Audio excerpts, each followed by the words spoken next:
Hello and welcome to Some of My Friends Read Comics. We've got Vince. What is the most dangerous game of all? A Bengal tiger with a stick up its... No, we can't say that. We got Chris. Snicked, bub. Snicked, bub. Very good. I'm Kia. Hi, welcome to the show.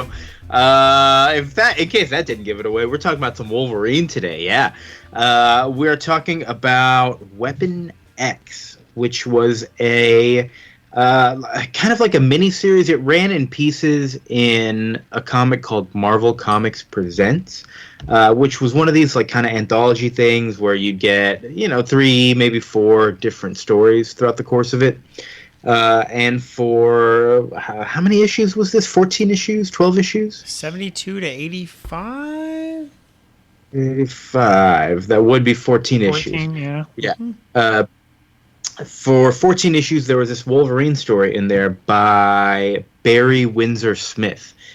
He wrote it, he drawed it, and I don't know what else he did, but he did a lot of it.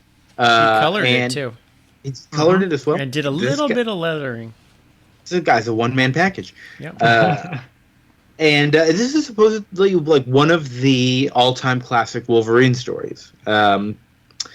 And I didn't really know anything about it, just that it like chronicles his time kind of being captured by the Weapon X project, and that's it. Yeah, I didn't know much about it either. I had bought, whenever I see these Marvel Premier Classic trades, I'm always interested because they've kind of, they're almost, Marvel had them in the mid-2000s to kind of, and they were kind of designed like a Criterion Collection. Criterion Collection DVDs, you're like, oh, this is a good movie if it gets a Criterion Collection. So I have this. I have like Kraven's Last Hunt. I have a Black Widow book that I think we should read whenever that Black Widow movie comes out, Chris. It's by Ralph Macchio, right? Not the Karate Kid, but the other Ralph Macchio. George Perez art, too. Yeah, so, I mean, that'll be a good one. But, it's usually the mark of, like, oh, this is going to be a really good comic. And, it's always interesting when, like, especially in the 80s and 90s and earlier, when a writer gets to do, like, kind of almost like a graphic novel trade collected, and they're the writer and the artist on the book. So I was already interested from this. I always assumed this was, like, a big book. And it's got my collection has a nice introduction by Larry Hama, who I only know from G.I. Joe, but I assume he's from other things. Is that the same introduction mine had? Because I started reading it and I was like, it's a little old manny. It's like it's very old manny for sure. Like, what is it? He basically badmouths all comics. He's like, this isn't one of those comics that does this dumb comic strip or that dumb comic strip. This is a good comic book. He wrote this in October 92, and it says, compare this to the work of some extremely popular contemporary comics artists who I've heard says, I don't care if the story doesn't make any sense. I just like the art, which we could say about this book, but that's neither here nor there. If you're just interested in staring at pin-up pages of shiny double-lipped mutants with big hair, teeth-bearing snarls, and R's of Kirby energy, he's making fun of Kirby's, Jack Kirby, I guess. Barry Windsor-Smith's Weapon X is not your cup of fantasy tea. And I'm like, all right, old man, chill out. Chill the fuck out. Yeah, at this point, I stopped reading the forward because I was like, you're going to make me not like this comic before I've even, like, this is a terrible introduction. It's not selling me on it at all. You're just complaining about bullshit. Yeah. All right. I mean, I guess he's like negging the Image founders for leaving Marvel in this introduction. I remember like in the mid 2000s when like Bendis was writing and people would be like, oh, you got to go back to the classic books and the classic style like Mark Waid and Kurt Busiek are doing. And like that was part of the marketing. It was like not like this bullshit modern comics. Like go back to classic when comics were good. So I feel like that was trying to like tread on that same concept, but I'm like, this is not the way to do it. Yeah, you're exactly right. I was like, I don't want to read this. Yeah, but that's okay. That really I didn't let that judge the comic at all. I just kind of jumped into it. I will say, and the other thing. Oh yeah, continue. Sorry. No, it's all right. As I was going through it, I'll just say the version that we're reading from. At least mine, and I think probably yours as well, Vince. didn't have any chapter breaks in it. And so very quickly I was like, wait a minute, how many issues have I read so far? And I just did not know where it was. And it just kind of speaks to what you were saying about it. It really felt like one of those OGNs, like just like a single big graphic novel. Yeah. Was never told in chapter form at all. I jumped between, depending on what was ever convenient for me, because I liked reading the book better, just because I could see all the art. But sometimes I had to read on my phone just out of convenience. And I honestly, like, each, like, chapters break, because they're 9 pages with the cover on Marvel Comics Unlimited. I couldn't tell you, like, this is a weird place to end the story. It just seems, like, weirdly cut up. Yeah, there's a couple that was, like, nothing really happened in that one.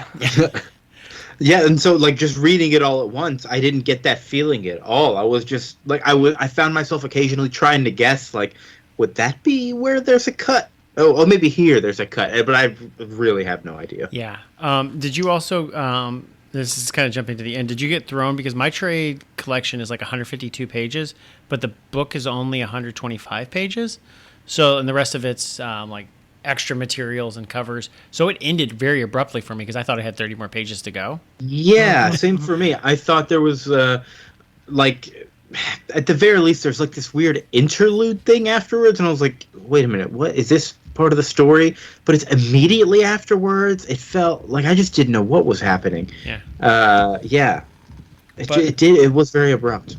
Oh, and going back to our contest, we had a contest that said, the words I specifically wrote down were Wolverine yelling at the sky while claws are popped, which he does that multiple times. I think I counted 1. Yeah, that's what I got. Because Kia, you said 7, Chris said 2, and I said 4. So Chris again wins. Again? But the intro made me really worried for our contest, because the Larry Hama wrote, "We're talking about a 125-page Wolverine story where Wolverine never utters the sacred mantra, 'I'm the best at what I do,' nor does he snicked out his adamantium claws." And I'm like, uh-oh. This contest is fucked. Well, he doesn't snick them out like on purpose. I guess I don't think that the word into the snicked story ever comes out. Can we should like really talk about this thing in some kind of broad strokes first. Like, this comic is almost not a Wolverine comic. It's like a bunch of people experimenting on Wolverine and talking about him. Mm-hmm. And then for a little while, Wolverine escapes, and it's like a horror movie where Wolverine is the monster, and you're like following these people. And then it gets kind of like weird art housey when Wolverine escapes, or like sometimes there's stuff going on in his head. And that's kind of it with this book. Like, that's the overall gist of it. I feel like it's important because at this point we were like, it was called The Origin of Wolverine, and we're kind of learning about his powers and what he's capable of and where the adamantium came from and all that. A lot of that was lost on me because it's 2019 and we already know it, you know? Yeah, well, because, I mean, Wolverine didn't have an origin ever. He just showed up with his adamantium claws.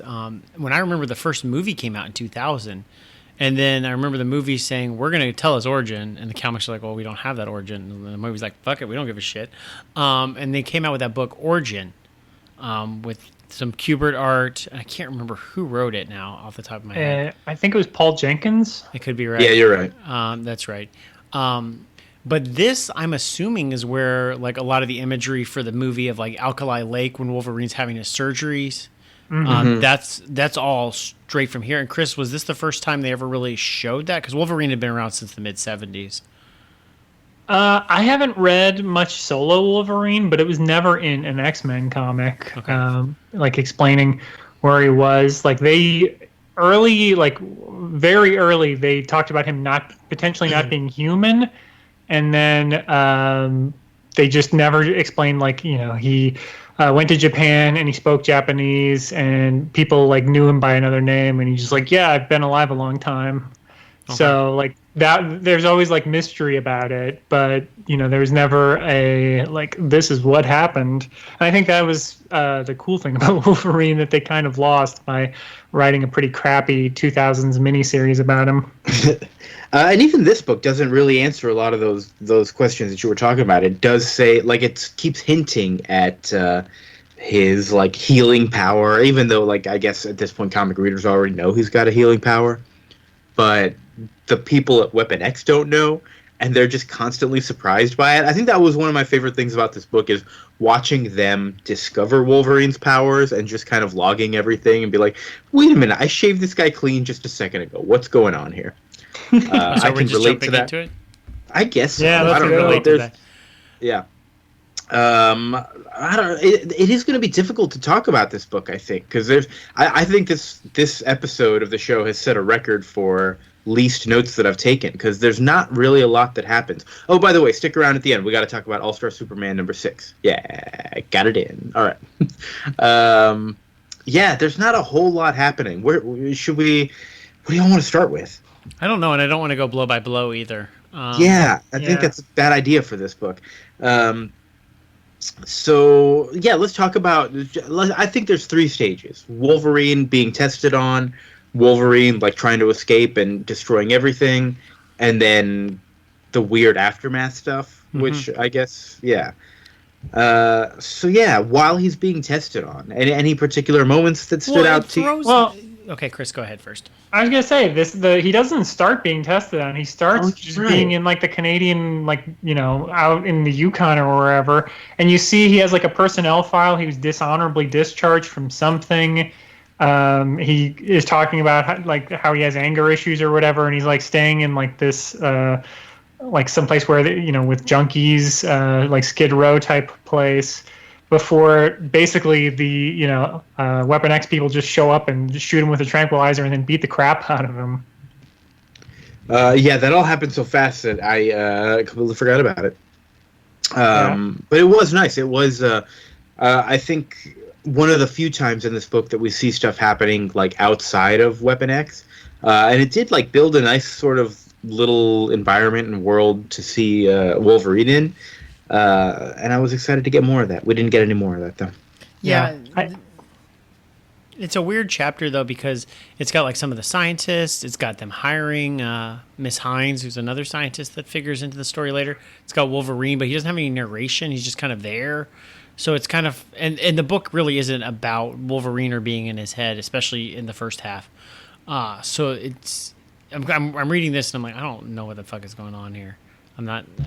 There were a few moments, a few pages in particular, where I did not know what order to read the captions in. That's absolutely true. And I was on this page. Yeah. It's the one with the Seagram's bottle and like a newspaper, and Wolverine's walking past a drugstore or something, and there's captions everywhere. And I swear to God, I stared at this page for 5 minutes, trying to puzzle together what the right order should be, and I did not come to an answer. His panel flow is really weird because he's got like a short panel that's kind of like, half the width of the page, and then like a long, tall panel, and then like another short panel under that first short panel. So it's weird because you're like, do we go left to right, and then I double back to that left panel again? Like the panel flow is the panel flow is really weird and atypical for a comic. And then he likes to do like U-shaped lettering, where you and like word go balloons up with the boxes. Yeah, so you read down and then you go up, which is not normal. I know you've mentioned in the past, Vince, that you sometimes have a hard time reading like translated manga because it's right to left, and I get that, but I feel like down to up is like 10 times harder. Yeah, there's definitely, you can tell Barry Windsor-Smith has read a manga. Or it's supposed to be super disorienting, which... exactly, I had that thought as well. Like, maybe it's on purpose. I think it is supposed to be at least a little, confusing, because there's just easy stuff you can do to make things easier. You basically just, put something in like a bleed, or you put an arrow or something that just is like panel to panel. This is how you go. But he doesn't do anything to make it easy for you. Yeah, I mean, the Seagram's page does have like overlapping lettering to show you that what panel you're supposed to go to a few times. Yeah, and then I thought it was tricking me because it didn't make sense when I tried to follow it that way. I didn't know anything. Oh, there's a big hint in this issue. He talks about prophecy and apocalypse. I was reading online, and I guess this is not a spoiler because it never happened. The secret big bad that we never hear from, but the professor talks to, was supposed to be Apocalypse. Oh. I know. All right, so we should. Yeah. Go ahead, Vince. I know in X-Men Apocalypse they had a lot of these scenes from here, like Wolverine's breakout was in that movie, and Mr. Sinister showed up at the end, but that never figured into Dark Phoenix, and I don't think it figures into this book at all either. So, yeah, so we got to talk about who is actually working at this Weapon X facility. There's this bald guy with the glasses. Who do we ever actually get his name? Is he the professor? The professor Yes. is everything was what they keep on calling him. But there's Dr. Cornelius, who's not the professor. Right. Yeah, And he doesn't my seem notes to be get really in on anything. Yeah. Dr. Cornelius is like just a hired doctor, and the professor keeps being like, just do your damn job here. We gotta, The professor looks like Dr. Venture from the Venture Brothers. The Dr. Cornelius looks like Krieger from Archer. Sure. And then Dr. Hines is the girl. Yeah, and Miss again, Hines. like I'm going back to that forward. That's like you're not going to see any like women that are scantily clad in this book. Like we're going to treat the women right or whatever. I'm like, no, you're not. She's just a lab assistant, and that's it. You're Like treating the women right for like 1992. Like I based guess on an so. old man's perspective is Sure. Yes. Uh. Yeah. They don't like sexualize her. Right, That's they don't. about as far as it gets. Yeah, she's just there to like to be a victim. It's yeah. Yeah, but at the same time, Dr. Cornelius also kind of a victim because You're he doesn't know what the hell's going on. Dr. Cornelius really doesn't. This professor, as we go, again, he's the one who's like talking to this mysterious force who I guess was going to be Apocalypse, dude in a shadow, right? Mm-hmm. And he is also talking about like, oh, what? You're like leaving me out to dry here while Wolverine's doing his escape and all that. I guess we're kind of skipping ahead there. Let's not go that far ahead. But yeah, Dr. Cornelius is constantly questioning everything that's going on. He is not happy. They're really doing some crazy stuff to Wolverine. They're literally pouring the adamantium all over his skeleton. They're watching him bust out every now and then and accidentally kill somebody, and they lock him back up. They're running tests on him where he fights bears, I guess. I don't know. I guess that's what you do. I'm confused. How much does the professor know about Wolverine's powers? Because I don't know. There's so much mystery about the professor. Because everybody else seems really surprised that like Wolverine is healing and Wolverine is like hair is growing back. And in my head, the reason he was picked for Weapon X is because he could heal and he could endure having this type of skeleton put on him. Right. Because that makes sense to me. Because otherwise, why did you kidnap this rando and put this skeleton on him? And don't get me wrong, like I've read some fucked up shit about what like the Japanese did during World War II to the Chinese. Like, so maybe they were just like fucking doing weird things to people. Like, it's entirely possible. But it seems like either they got really fucking lucky with Wolverine, or somebody has to know what's going on. No, I mean it's the professor. He's the one, and then he's got like a bunch of people. So he has plausible deniability. He hires a bunch of people who don't know and don't question the real plan. Yeah. And he keeps just like sacrificing people to Wolverine. Like, all right, we're gonna test him on humans now. Great, let's find someone to kill. Just do it. This guy like sucks. What else is going on? They're doing like that weird mind testing stuff on him. My panel of the week was the one where I guess we're seeing Wolverine's inner thoughts on the screen. Like they're projecting. Like for a big chunk of this thing, Wolverine's wearing like a virtual reality helmet. There's a lot of stuff going on in here, and there's a panel where his like skull is looking all crazy with spikes or like hair stuff coming out of it. It's weird as hell, and I love it. You know, I love that weird stuff. That's my panel of the week. I do like when he gets really surreal. Yeah, I like when they're watching a little viewfinder and it's Wolverine like putting his claw straight through the professor's head, and he's like, "You can turn it off. You can turn it off." Yeah. So like they have this inner camera into his dreams or his whatever he's thinking. I guess I don't know how that works. Seems pretty cool. I want to see more of that. We also get him like fighting a bunch of wolves. they keep on running tests. I feel like at a certain point they started to get a little repetitive. I'm like, okay, he fought a bear, he's fighting wolves, he decapitated a bear. That was pretty awesome. Yeah. I've never decapitated a bear. Maybe. Well, that's because you're not as awesome. You're not the best there is. Yeah. I mean, this is like, honestly, like, I don't even know what issue we're in because we both kind of jumped around here. But Wolverine with that like VR visor, and then he killed like I think it was the wolf. I was like, this is the first issue of this I've actually liked. Is what my notes say. I didn't care for the science experiments, probably because it just took too long, and I knew its outcome. The dialogue was also just very clinical and didn't actually tell any kind of story.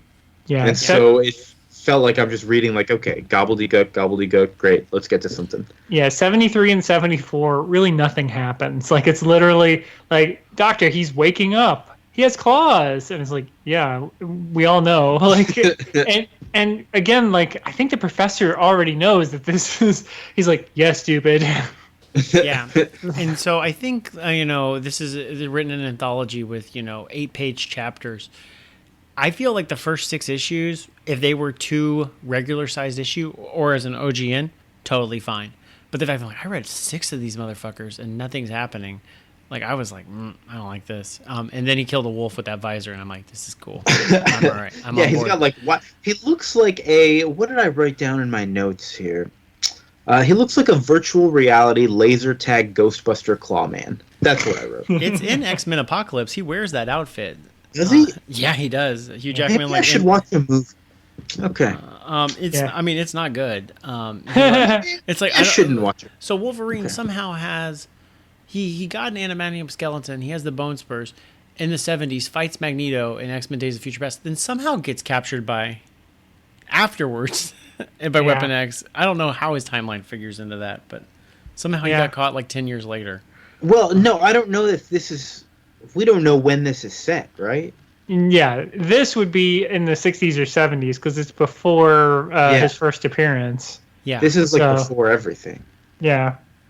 So, I mean, he's presumably did some missions for the Canadian government before he fought the Hulk. They didn't send him out on his first mission to, like, hey, go fight the Hulk in the Wendigo, because that's the Hulk 181 or whatever it is, his first appearance. But yeah, there was also a Toy Biz action figure of this outfit, including the helmet, which I definitely owned. It was cool because it was different. It's a different model than the regular Wolverine action figures. Yeah, that sounds great. I would want this action figure. I'm looking it up right now. And so his claws, like they instead of just the plastic mold of like 3 claws stuck together, they were like spread out because like that's how he looks in these comics. And so it was really cool. Of course, I lost the helmet. No. And he had little briefs on. He wasn't naked like he is through this entire book, where you see his ass in profile a bunch of times. Oh, this is a good action figure. Yeah, like for Toy Biz standards, it was way better than their normal models. Yeah, it looks like. Does it come with like a containment chamber? Maybe the like Legends version, but mine. Yeah, maybe something more recent. Okay. Yeah. Oh shit! Action figures, great. Cool. So at this point, Wolverine's getting sick of these experiments. He is constantly killing this doctor in his visions, and now it's time for him to bust loose. Everything's going crazy. Everybody's trying to run from Wolverine, but Wolverine, man, he just keeps killing. He's a killing machine. He's the best there is. It does get a little surreal with... Oh, wait, no, I think I'm skipping way ahead here.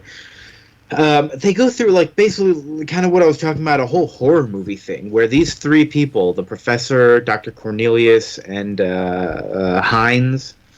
They are... Is it Dr. Hines or... It's just Miss Hines. Miss Hines. There we go. I don't know. They're running from Wolverine. Dr. Cornelius gets killed by Wolverine. The professor is a real jerk. And he's like, well, Dr. Cornelius was willing to die for this job. What about you, Hines? and then throws her down a bunch of stairs and treats her like bait for Wolverine so he can keep running. Mm-hmm. Damn, man, it's cold. Yeah, that was because it was setting up to be like, save yourself, I'll sacrifice, because I think his hands were already cut off at that point, right? Oh yeah, his hands had gotten cut off. One of them, at least, I think. Yeah, he had one hand cut off. Well, pretty gross. Well, because earlier I have 2 nominations for Panel of the Week, and they're both similar scenes. They were like, oh shit, Weapon X has escaped. Where could he be? And then they just show like the professor in his office, and then you just see Wolverine's like hand claw punch through the floor. Yeah, awesome. That was good. I was good. Like, yeah, this is cool. I'm on board. I mean, it's just Wolverine murdering a bunch of people, but you know. Yeah. Well, honestly, those were the best parts of this whole thing when Wolverine was killing stuff. I guess we liked the stuff that Larry Hama told us not to like. I'm sorry, Larry. All right. We're children of Mortal Kombat. What are you gonna do? Yeah, what are you gonna do, man? And the part where he killed the wolves, not anybody else, is where he did his yell at the sky. Oh, yes, thank you. And he literally, I think the dialogue there was roar, which was perfect for what we needed.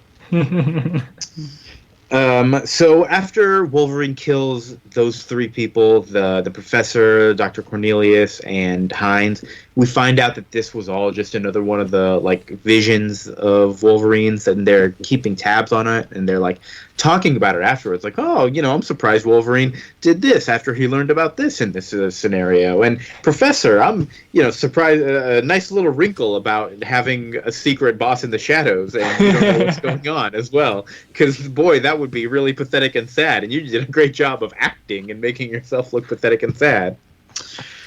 Yeah. He's very shady, and you see Hines's face when he's like, "Huh, yeah, I wish he would have killed her too. We're not at peak murder efficiency," and she's kind of like, "Huh? Oh, that's right. He didn't kill the woman. Yeah. He did not kill Hines. He did not at peak murder efficiency."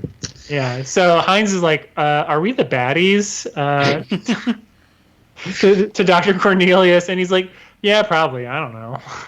And then after that, Wolverine just kind of escapes anyways, right? What happens? Well, they're sitting there and they're like, I think, the alarm is going off again. And then here is my other panel of the week.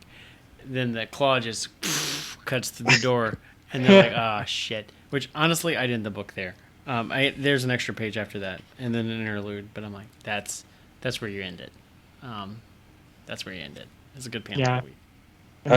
Set up for doing a Weapon X Part 2 or whatever, which they didn't actually do, but they did go back to the story, multiple times, including in the cartoon. Yeah. I think structurally, though, they should have had more scenes, more repetitions of him killing all of them to make it make sense, because they only did it once, and they're like, oh, well, that was fun. It was all a dream. Or it really wasn't. It was a dream, I guess. But then he still murders them 2 pages later. So I'm like, what the fuck? Yeah, you had 14 issues. Every one of those issues should have been a different murder style. There you go. Until we figure out what's going on. Yeah. Or if you want to go the manga route, you could have had just a whole issue where it's just Wolverine being like, "Who am I? I don't remember," and then by trying to put it together and then fails. And then the next issue, you're back to square one. That would be a very manga way to just be like, okay, well, that was the whole point of that story, was just trying to figure it out, not succeeding. It would really mess with the readers who want to know this information, but secretly the mystery is more exciting than actually knowing the facts, which is that he was, some Canadian farm boy in the 1800s? Who cares? Yeah. Good art, though. I liked it. Yeah. It's very, it's interesting. It's a very, non-detailed kind of style that is detailed enough to work well. I don't know. It's, very thick, dark lines. What am I trying to say here? Yeah, I don't know. I don't know. I liked it. It was unique enough and, muddy, but also readable at the same time.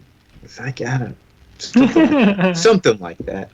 Yeah, I mean, I wouldn't say that it's not detailed. It's pretty damn detailed, but yeah, but it's like his faces are very like stylized, and I think it helps for, I mean, kind of getting more out of, Wolverine, where he really is just like supposed to be this animal that you can see, like, is he an animal? So it's interesting. It's, like I said, it's very cinematic compared to. There's not a lot of mid shots of just guys talking to each other.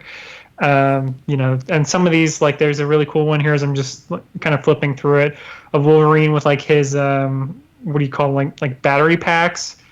And they're like, oh, they're too heavy. Like, what are we going to do about these things? But it's like this full page of like these neon lights and all his battery packs, and he's like weighed down. It's a very cool image. Yeah. And there's a lot of stuff like that. But yeah, that's kind of all there is to recommend, I think. Well, I think Wolverine does look just great. Like, his hair is the best it's ever looked in this comic. Just like his overall body language and everything, the art really does a good job of selling it. Yeah, it's interesting. I mean, this means canonically Wolverine can't grow a mustache because they basically are like, we shaved his head and grew back exactly like this. And it seems like his power is like an overdrive or something, because his hair has never been, like, he looks like the Beast. His hair is so bushy, but he still can't grow a mustache at all, just like, mutton chops. Yeah, it's weird. Poor Wolverine. He's never gonna have a cool '80s, Tom Selleck stash. That'd be a good way for him to get into disguise, though. And like just keep being able to change while on a mission is to, like, all right, shave your head bald while you go on the start of a mission, and then you're gonna like change into a different outfit, and by this point you're gonna have a nice little beard, nice little short haircut, great, and then you're gonna change into another outfit, and by this point your hair's gonna be a little longer. I want you to slick it back. All right, good job, Wolverine, great. And then last form, we're done. You can go berserk and just be Wolverine now. Dude, great. That would be so awesome. Like, as a mod for Hitman. Yeah. Like a time-based assassination game where you play as Wolverine and you have to factor in your regeneration capabilities. Yeah, and your hair growth, and like you can like that's basically your cooldown for costume change and style change. Fuck yeah. So yeah, you gotta dress like Quicksilver when your hair is still relatively short, and then it grows and it's like Beast, and then it grows even more. This is gonna be a good game. I can't wait. Okay. Chris, did you have a panel of the week? Did you mention one? I think it's probably one of these covers, especially the last couple covers. And that's kind of a cheat, but like they count. They're good. Yeah. Yeah, I like all the surreal scenes too. I think like near the end, that interlude, which I don't really get why it's there, but like the fact that the line work is kind of cut off and it's blue. The coloring is really cool to me. Yeah. All right, now to talk about this Marvel Comics Presents story where Mr. Fantastic makes friends at an arcade. Did you read any of those? I didn't read any of the other issues here. Yeah, I scanned some of them, and that one was one where I was like, I gotta read about this. Wait, which issue number was that? That's issue number 80. It's just a one-off. A lot of these are like multi-part stories, but Mr. Fantastic in Fantastic Foray is having a problem with his science, so he goes to relax at a local arcade when some shenanigans happen. Oh man, Mr. Fantastic. What are you doing? He makes a new friend with a kid at the arcade. It's great. There's a lot of the Daughters of the Dragon seem to make friends with the kids. A lot of people making friends with kids. Yeah, that's an okay one. There's a good multi-part one where it's in World War II where Nick Fury teams up with Dracula. Yeah. I was like, this is really good. And then there was one that was starting as Weapon X ended, so I'm like, oh, I want to know what happens. Where Firestar, she uses her powers in public, and Freedom Force, like Mystique's government-sponsored evil mutant team, tracks her down, and then someone who hates Freedom Force is like, no, you need to help me get Mystique's organs so that we can do organ transplants on the black market with her superpowers. And Firestar's like, I don't know, you both seem kind of bad. That is an interesting use of Mystique's powers, though. Use some shape-shifting. I don't know. All right. Yeah. Really, Wolverine's regeneration is like, we need to keep harvesting Wolverine for body parts. Why haven't they done that? Why isn't Wolverine being a goddamn saint, providing hearts for everybody? Like, legit, if he can... Yeah, that's a great idea. Because legit, like, if he can grow back from one atom, like, what happens if you cut off his finger? Like, what happens with that finger? Well, they do say in this that his powers are not at that level. They say that basically the dead tissue that's removed from him doesn't regenerate. So... Okay, all right, question. Has there ever been a story where they cut Wolverine in half and both halves regenerate? I mean, it's been, I think people have wondered about it, and there might be a story in the last 10 years about it, but... All right. Kia, I'd be worried if you got a Wolverine heart that it wouldn't just completely grow into a new Wolverine. On the inside of you? Yeah. Oh, shit. It's like that Simpsons where Homer has Snake's hair, where all of a sudden you're like drinking beer and like calling people bub. And like, something's different about Vince. I don't know. Ever since he got that Wolverine heart, Wolverine just explodes out of me at some point. It'd be amazing. Like Alien? Yeah, exactly. Or that scene from Spaceballs I was more thinking about. Because that was my frame of reference for Alien for like 20 years before I saw the movie. Hello, my baby. Hello, my honey. And Wolverine's only like 5'3" or 5'4", so it makes sense that he would pop right out of you. You wouldn't notice that there's a 5'3" person inside of you. Yeah. Oh, if Hugh Jackman was inside me. Oh my gosh. Yeah. Well, that's it. That's a conversation for another day. Oh man. Just LOL if you haven't had Hugh Jackman inside of you. My God. All right. So I guess we got to give like a final verdict on this thing. I feel like we've made our opinions pretty clear. I don't know if I would recommend somebody read this. It is a pretty quick read, but I find it completely skippable as well. I don't know. Yeah, I feel like X2, did the like Cliff Notes version of this, and it was like 5 minutes of flashback and exposition in a movie where I was like, yeah, that told me everything I needed to know. Mm-hmm. And that's kind of the most efficient way of getting all this information. This book is pretty, but I would say it's pretty inessential. Like, unless you're a Wolverine super fan, I wouldn't really recommend it. I'd say at least look at the covers. They are really good covers, and they give you a nice sense of the art, so you kind of know what we're talking about. Marvel Comics presents 72 through 84, all really great covers. Vince, did you have a thought? I didn't love it. I think it's fine. I think the anthology format hurts it significantly. Yeah. I think it works better in a collection. I feel like reading 8 pages month to month, I think would have been super dissatisfying to me. I don't think over a year. Oh my God, 14 issues. Holy shit! I mean, I have a hard time with anthology books in general, but yeah. Marvel Comics Presents wasn't a monthly. I think it was twice a month. Okay. That's not so bad. Okay, well then scratch that thought. But yeah, I mean, otherwise, I think if it had been like 6 full issues or a collection, I think it would have worked better. I think also watching it in a post X-Men movie world may hurt it. To Chris's point, but also like I know this and I know the outcome. Wolverine's going to get this grafted onto him. Like that's what's going to happen, and he's going to murder everybody. Like if you don't know that in 1991, I think that's a different story. So definitely an important comic, just not as important as it used to be. Sorry, Weapon X. But great artwork, Mr. Barry Windsor-Smith. What else has Barry Windsor-Smith done? He did some Conan, and it looked, according to the byline, he did like important Avengers issues and X-Men issues, probably in the 70s and 80s. Okay. Oh, that's right. We were a lot of Conan and Sword and Sorcery type stuff there. Very cool. I think, his art style would be really great for Sword and Sorcery and like Conan, just kind of like wild man slaying through everything. Yeah.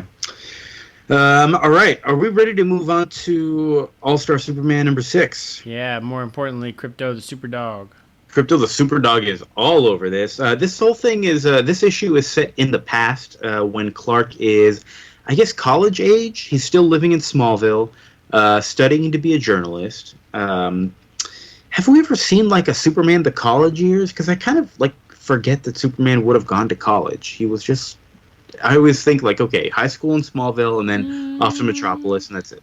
I'm sure it's been covered. I don't know my DC history, but and I know he wore like a KU shirt in Man of Steel, but I don't think they ever explicitly said whether or not he went to college. He had to have had some type of degree to roll up into Metropolis, though. I just worked for the best newspaper in town. Yeah, as a reporter, not like just as somebody in the mailroom or an intern. Right. Yeah. How'd that happen? It's a Superman mind control powers making him like get probably nice. it. I mean, he is good looking. Yeah, I don't remember in Lois and Clark. I literally think he just rolls up to Metropolis and has a job. But I don't know. All right. Okay, I feel like that's one of my favorite pilot tropes. Somebody gets a job, and that like starts the show. Like we were a bunch of disparate, uninteresting people until you showed up, and now we'll talk about funny things. And I like that. Anyways, back to Superman. It's kind of a weird thing because his dad is hiring some help for the farm, and these guys are weird. One guy's all bandaged up. The other one, his name is I forget what his real name was, but it starts with Cal-El, like Calvin Elkin or something like that. He looks like he's got a completely buzzed head except for like a little bit of hair on top. He looks like several of the angels from Preacher. Oh yeah, a little bit. To me, so I'm like, okay, well, this guy is obviously something and not just like a rando. Right. He has a very distinct in Kansas, yeah. And I did skip over playing fetch with Krypto the super dog. That is very important. He throws a big old tree into space, and Krypto's why like, not? Krypto is a dog also from Krypton who has superpowers. For those of y'all who aren't on the update. Do they really explain Krypto in this, or just like, no. Yeah, you just have a super dog? All right. Yeah. I have a lot more questions actually about Krypto. Like, if a dog lives on average 10 to 15 years, when did Krypto come to Earth? Is he like an old Krypto dog now, or does he have like a different like age lifespan? I guess Superman also. Yeah, I would say maybe Superman he was in there with. He was just in the pod with Super Baby. Okay. It's like a little puppy. That's my guess. Yeah, it was a little puppy. Now that's cute. We got to see that image. I mean, there was like 3 seasons of a Krypto show on like on Cartoon Network like last decade. I never watched a single episode of it, but it makes me really excited that it existed. Yeah, Krypto deserves his own show. Is this two episodes in a row we've had super animals? Because there was that super monkey in the last one. Yeah. Was there any super animals in the one before? I say super puppies are better than super monkeys. Super puppies versus super monkeys. Send us your votes to super puppies versus super monkeys at all. Some of my friends read comics. It's really hard to say super puppies versus super monkeys like really fast. Super puppies versus super monkeys. Super puppies versus. Okay, I'm done. All right, well that'll be a good theater warm up then for drama. Yeah. We're at the soda shop. We got Lana Lang there, and who's that? Pete. Mm-hmm. Pete Ross. The only Pete Ross for me was from the Smallville show, and where's he at? He's not in this. No, he wasn't in a sex cult, was he? No, oh God, no. It was just what's her name, the blonde one. Was that her name? I think yeah. I don't remember. Yeah, I remember her, but I don't know her name. Allegedly, but allegedly she was convicted. I don't know. Jeez. So we find out that these 3 weirdos that Pa Kent has hired are allegedly weird, and we find out that they are weird because they are super people. What? But it's like it's weird because there's a Mr. Exoplexix, I forget how you say his name, something like that. Who like that style of Superman. There's this guy who they're like from the future. I thought it was going to be like a Legion of Superheroes kind of thing, but no, they're the what do they call themselves? The Superman Squad. And they are after a chronovore. It's a creature that eats time. And this thing looks pretty cool. It looks like just a mass of chicken legs and eyeballs, and I don't get it, but it's pretty cool. The Mr. Zlisselpix thing has a hyperpoon, which I did not think that was a weapon that you could print in comics. A handy hyperpoon. A handy hyperpoon. That sounds worse. And Superman, honestly, Superman acts a little brash in this. Like, they're trying to take down this thing, and he's like, hey, Superman, don't go near there. And Superman's like, fucking, you can't tell me what to do, goddammit, starts beating him up.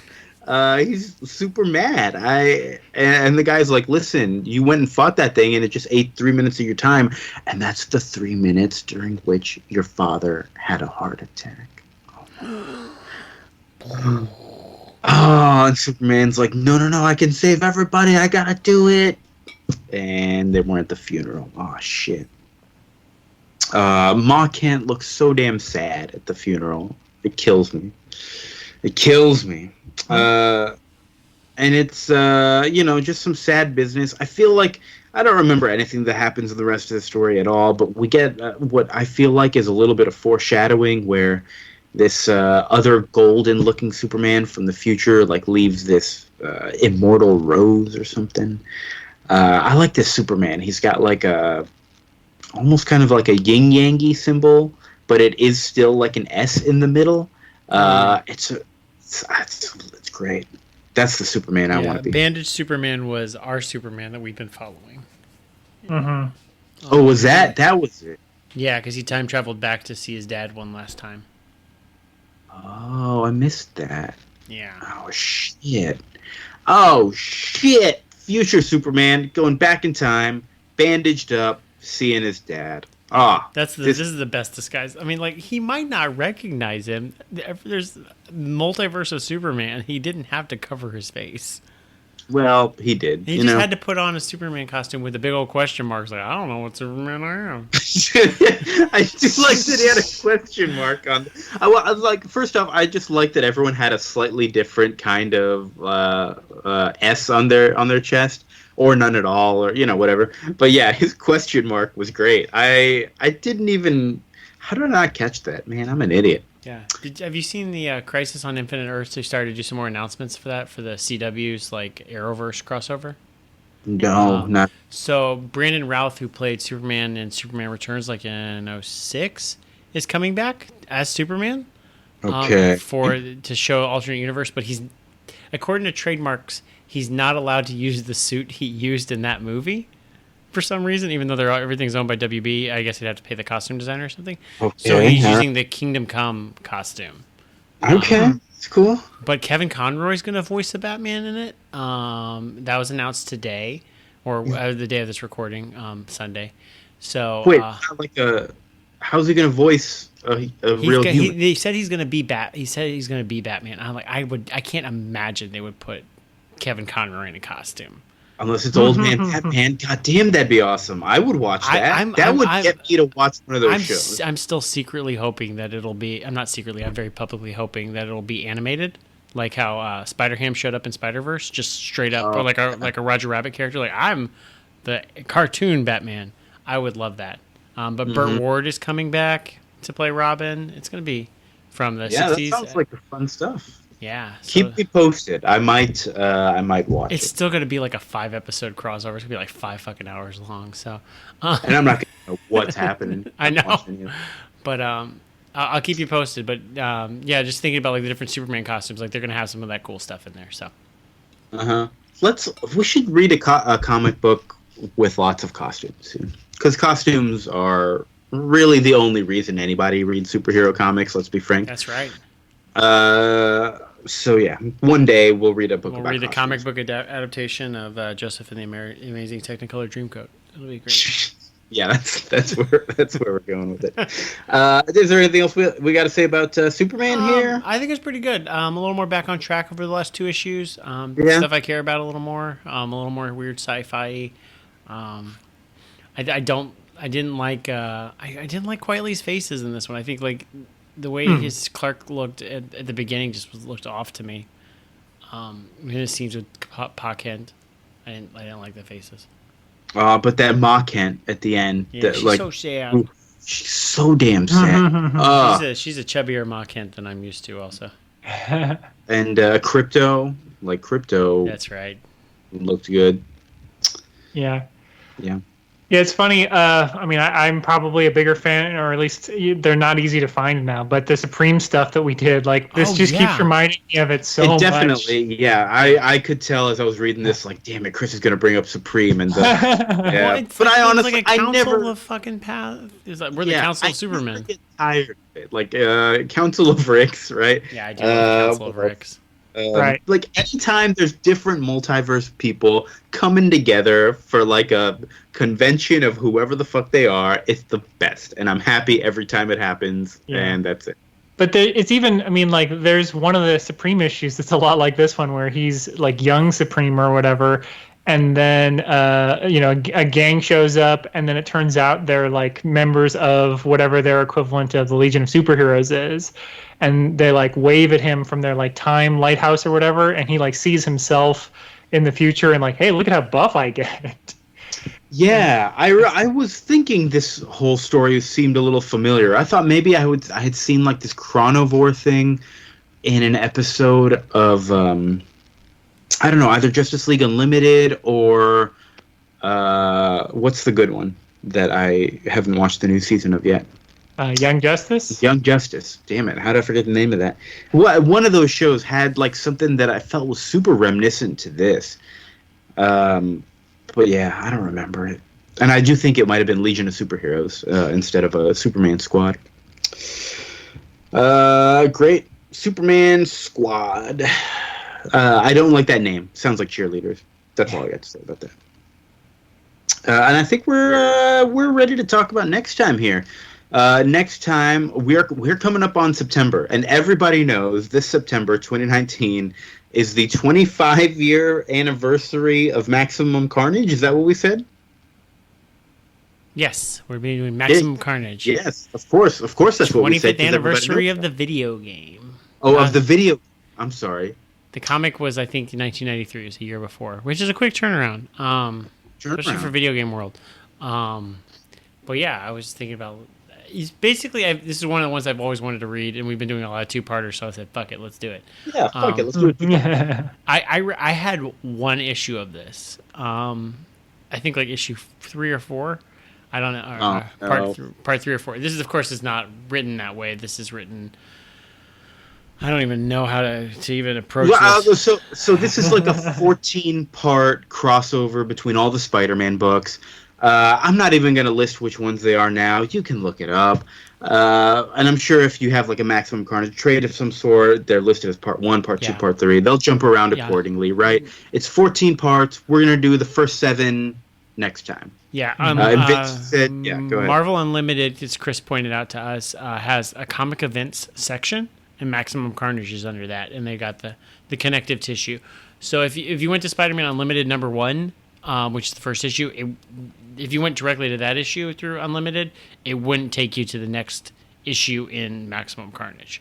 Oh, I see. So, like, if you pick Spider-Man Unlimited, then you're reading Spider-Man Unlimited. You're not reading Which is bad because Spider-Man Unlimited 2 is the concluding issue. Yeah, I was going to say it's 11, 14. No, definitely don't do that. Oh, no. Oof. So you want to go to comic book events, Maximum Carnage, and you're going to read the first 7. Bam. Yes. And then I'm going to read the first 7. Yeah, I mean, it's real easy to remember. You just read Unlimited number 1, Web of 101, then Amazing 378, then Spider-Man 335. Everybody has the internet. We can figure this out. Wikipedia has actually got it all out there, which is in order, which is really good. Good job, Wikipedia. I'm proud of you. Good job, Wikipedia. Yeah, and then once you get to the second issue of Amazing Spider-Man that you read, that's where you stop. Done. Spidey 379. Yeah, so I really don't actually know exactly what goes down in this book. I guess there's a lot of carnage. Is at his maximumness. All right. Carnage creates a family of other bad guys, which you might remember from the video game. Shriek. There's Shriek is the mother, then Demo Goblin, and what's the Spider-Man doppelganger. He didn't create him, though. We know he's from Infinity War, the only character that survived Infinity War.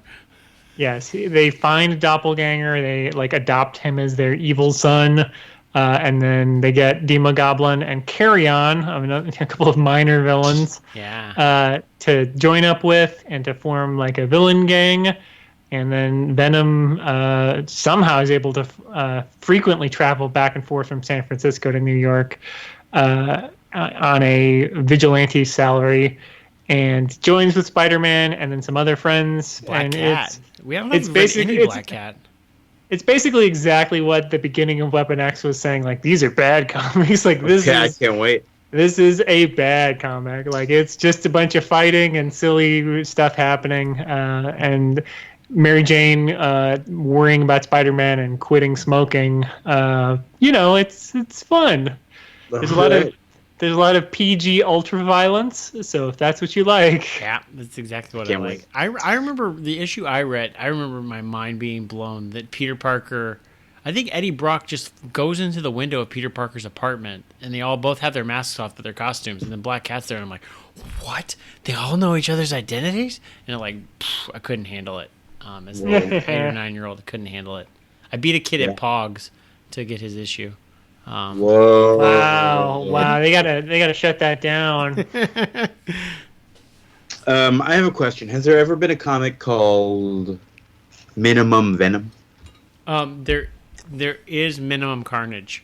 Yeah. Is there really? It's Carnage gets shrunk, I want to say. Yes. Yeah. It takes place in Houston because I think it involves the Scarlet Spider.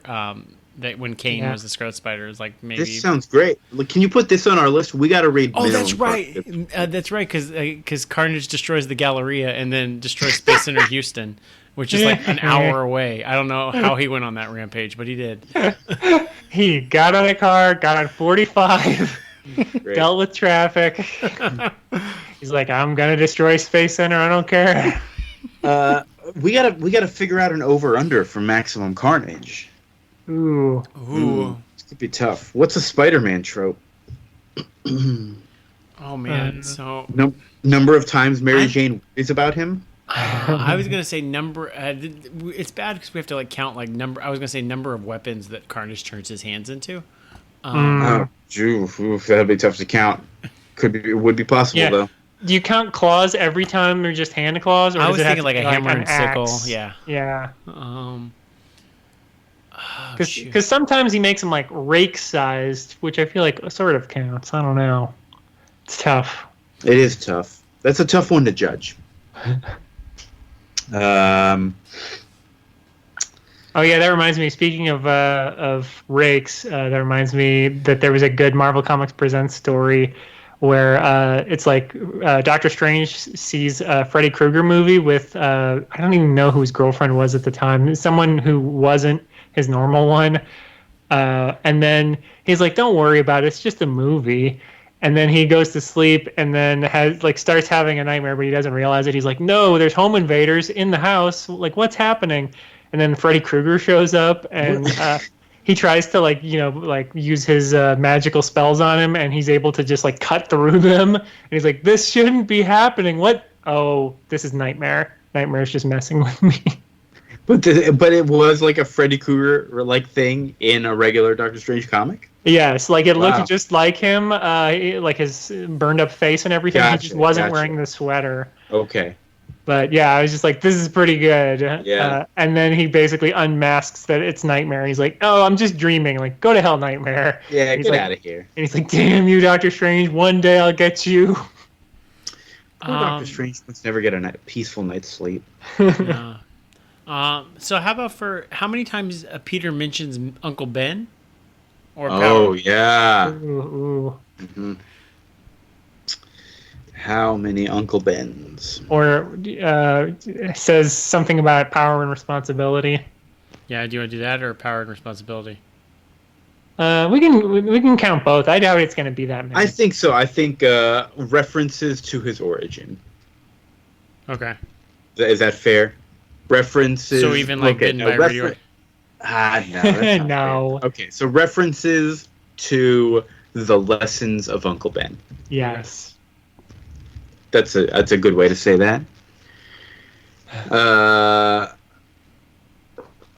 Now I got to think of the damn number. Okay. I'm gonna go with 4 because you always go first, Kia. So I'll say 4. I always go high.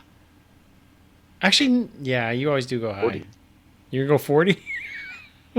No, I'm not going 40. You said 4? Yeah. Chris, you can go next, Chris. I'll say 8. 8? Whoa, hey, big spender. That's pretty high, yeah.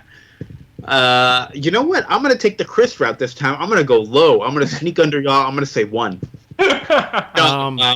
No way. He's gonna talk about Uncle Ben once in 14 issues.